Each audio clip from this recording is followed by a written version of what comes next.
السلام عليكم ورحمة الله وبركاته. نحمده ونصلي على رسوله الكريم. أما بعد فأعوذ بالله من الشيطان الرجيم. بسم الله الرحمن الرحيم. وننزل من القرآن ما هو شفاء ورحمة للمؤمنين.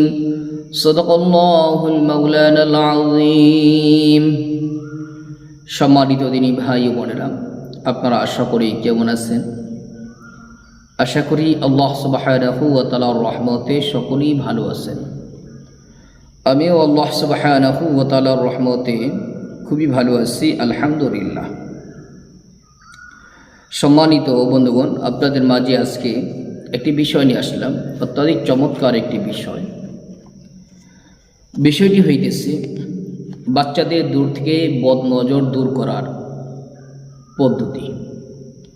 আমাদের যাদের ছোট ছোট বাচ্চা আছে, আমরা প্রায় দেখি আমাদের বাচ্চাদের উপরে দূর থেকে জিনের বদনজর অথবা মানুষের কুদৃষ্টি পড়ে থাকে।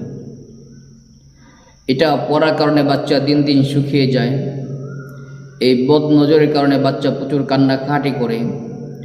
বদনজরের কারণে বাচ্চা নানান প্রকারের জ্বালা যন্ত্রণা হওয়ার কারণে অনেক দুষ্টুমি করে, অনেক জ্বালা যন্ত্রণা করে, কান্নাকাটি করে, ঠিকমতো খাবার খাইতে চায় না, ইত্যাদি নানান সমস্যা হয়ে থাকে।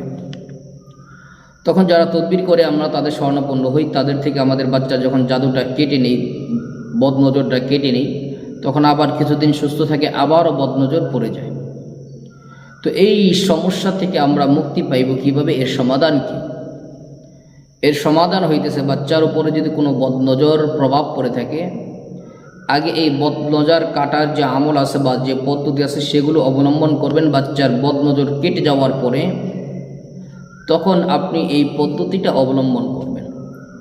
1 নম্বর পদ্ধতি, প্রথমে কয়েকবার ইস্তেগফার ওযুর সহিত কয়েকবার ইস্তেগফার এবং দুরূদ ইব্রাহিম পাঠ করবেন। আয়াতুল কুরসি 11 বার পাঠ করবেন। এরপর সূরা কাফিরুন 3 বার পাঠ করবেন, সূরা ইখলাস 3 বার পাঠ করবেন, সূরা ফালাক 3 বার, সূরা নাস 3 বার পাঠ করবেন। পানির মধ্যে ফু দিবেন, 1 বোতল পানিতে ফু দিবেন। এরপর সূরাতুল ফাতিহা আলহামদুলিল্লাহি রাব্বিল আলামিন এই সূরাটি পাঠ করবেন 11 বার। আবারও পানির মধ্যে ফু দিবেন। ফু দেওয়ার পরে এই পানিটা রেখে দিবেন। বাচ্চাকে মাঝে মাঝে এই পানিটা খাওয়াবেন। এটা সবসময় বাচ্চাকে দেখবেন পর পর এরকমভাবে, বা দিনে 1 বার খাওয়া দিলেন প্রতিদিন। পানি শেষ হয়ে যাবে, আবার পানি মিশিয়ে পানি ভরে নেবেন। তাহলে এটা হলো 1 নম্বর আমল। 2 নম্বর হইতেছে, আমি স্ক্রিনে একটি নকশা দিব। এই নকশাটি জাফরান কালি দ্বারা যে কোনো কাগজের মধ্যে লিখবেন। নকশাটি লেখার পরে এই নকশাটি আপনি আপনার বাচ্চাকে ব্যবহার করার জন্য দিবেন। কোমরে, ডান হাতে অথবা গলায়, যে কোনো জায়গায় ব্যবহার করতে পারবে বাচ্চারা, সমস্যা নেই। তো এটা বাচ্চাকে ব্যবহার করতে দিবেন। ইনশাআল্লাহ দুনিয়ার যত প্রকার বদনজর আছে, কুদৃষ্টি আছে, সকল প্রকার কুদৃষ্টি বদনজর থেকে আল্লাহ তাআলা আমাদের বাচ্চাদেরকে হেফাজত করবেন ইনশাআল্লাহ। আল্লাহ সুবহানাহু ওয়া তাআলা আমাদেরকে দুনিয়ার যে কোনো সমস্যার সম্মুখীন হলে কোরআনে আমল করার তৌফিক দান করুন, আমিন। আসসালামু আলাইকুম ওয়া রাহমাতুল্লাহি ওয়া বারাকাতুহু।